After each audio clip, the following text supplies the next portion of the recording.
Marcus was staring at the screen when the world he had built for 11 years collapsed in 4 minutes and 32 seconds of security footage.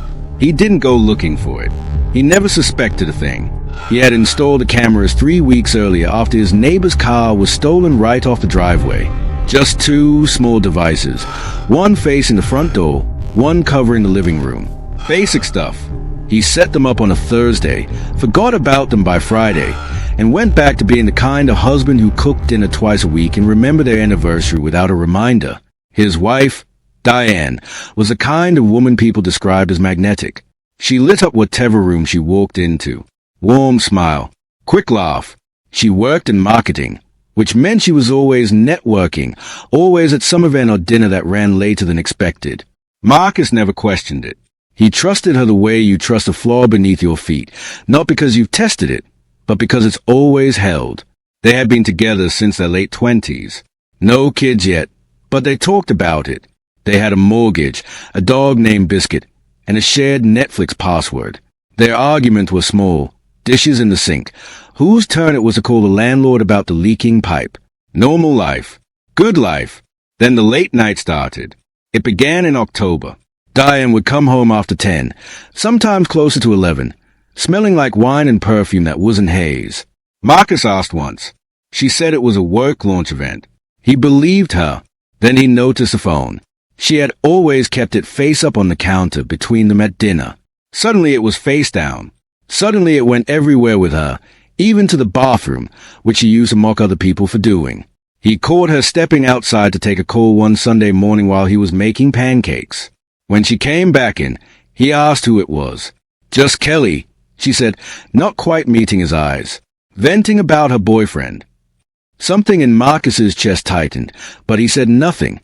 He wasn't the jealous type. He told himself that was a strength. By November, there were other things. A dinner reservation she canceled last minute. A weekend trip to see her college friend that she planned entirely without him. Didn't invite him. Didn't explain why. He asked if something was wrong between them.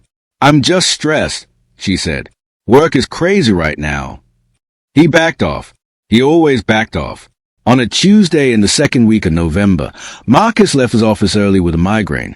He took 2 painkillers, stretched out on the couch, and fell asleep by 4 in the afternoon. Diane wasn't home. He didn't think twice about it. He woke up around 9 that night to Biscuit whining at the door. Diane still wasn't home. He texted her. She said she'd be back by 11. Long day. Sorry. He fed the dog, made himself a sandwich, and pulled out his laptop. He wasn't planning to check the cameras. He had barely touched the app since installation.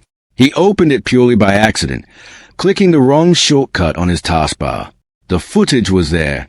All of it. He scrolled back casually, just a few hours, enough to check if anything weird had happened outside. At 5:47 p.m., the front door camera caught Diane arriving home. He smiled, about to close the app. Then he noticed something. She wasn't alone. He leaned forward. The man behind her was tall, dressed in a blazer, laughing at something she said. Diane unlocked the door and they walked in together. Into his house. Into the home Marcus had painted himself, where the mortgage came out of their joint account, where Biscuit slept at the foot of their bed. His hand froze on the mouse. He switched to the living room camera. He watched them sit on the couch, his couch, close together, her hand on his knee. Then he watched them kiss. Marcus rewound it. Watched it again. Rewound it. His brain kept insisting there was a different explanation. There wasn't. For a long time he just sat in the dark, the glow of the laptop the only light in the room. His migraine was gone. He felt nothing, then everything, then nothing again, cycling through so fast he couldn't name what was happening to him. He thought about calling his brother. He thought about calling her. He thought about throwing the laptop across the room. He didn't do any of those things. He closed the app and sat very still. Over the next 11 days, Marcus watched. He said nothing, changed nothing, gave Diane no reason to suspect a single thing. He kissed her goodbye every morning. He asked about her day every evening. He made their usual Sunday breakfast and listened to her talk about work and Kelly's boyfriend drama, and he nodded in all the right places. Inside, he was building something.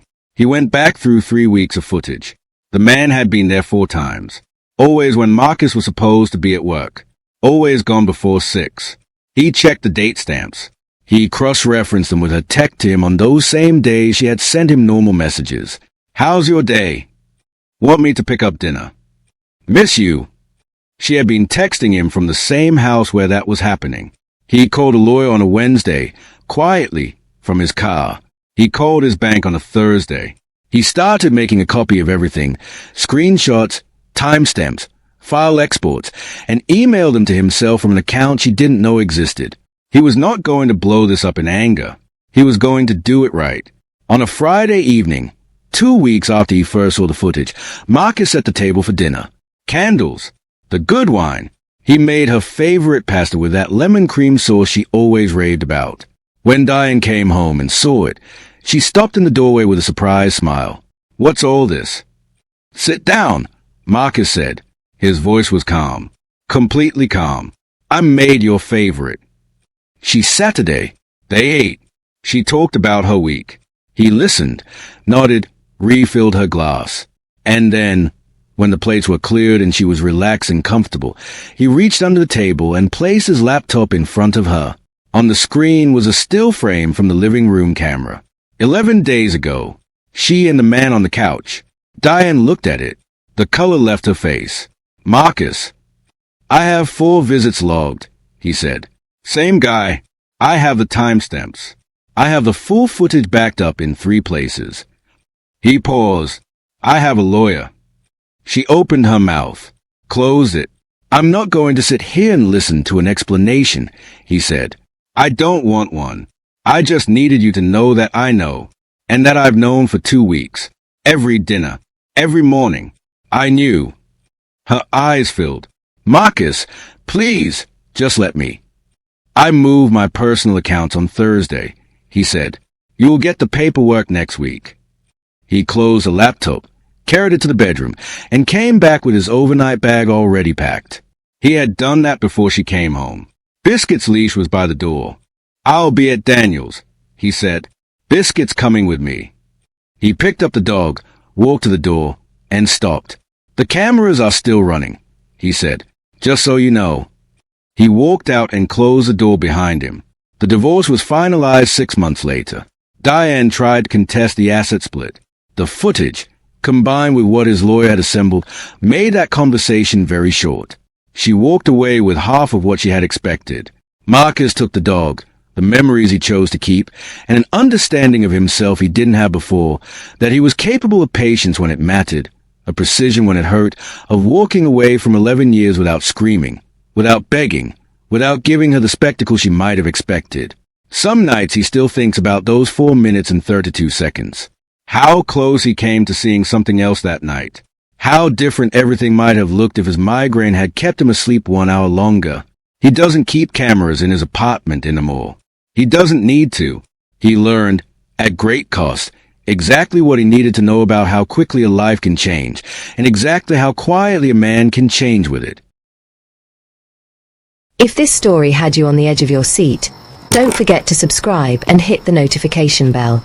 The next story might be even crazier, and you won't want to miss a single shocking twist.